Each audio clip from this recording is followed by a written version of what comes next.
How 3 hours of sitting can damage your blood vessels. Growing evidence emphasizes the risk of excessive sitting for adults, but it turns out that they are not the only one at risk, as children spend over 60% of their day sedentary.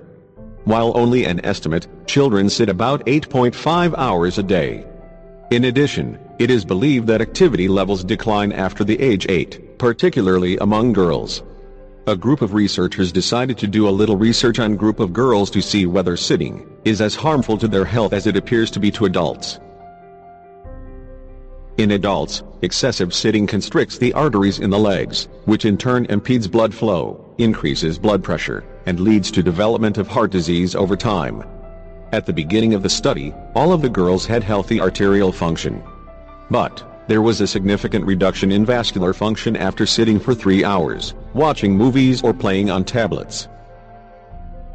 Arterial dilation fell by 33%, which is alarming if we take into consideration the fact that 1% decline in vascular function increases heart disease risk by 13% in adults.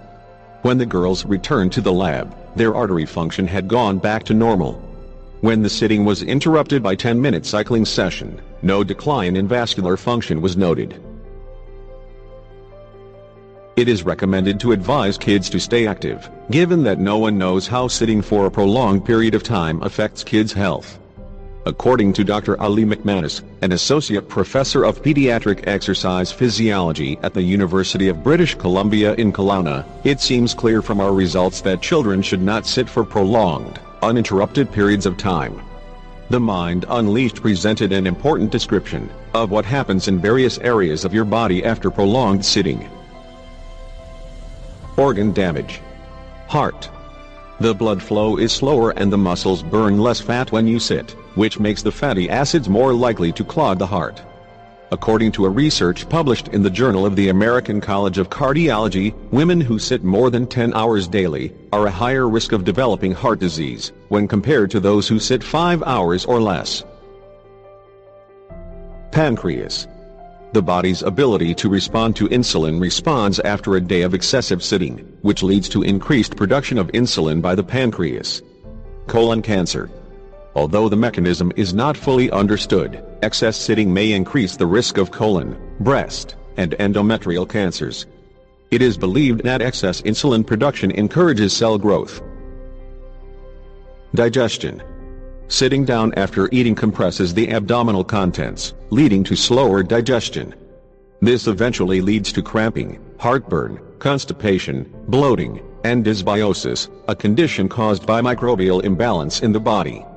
According to Microbial Ecology in Health and Disease. Brain damage.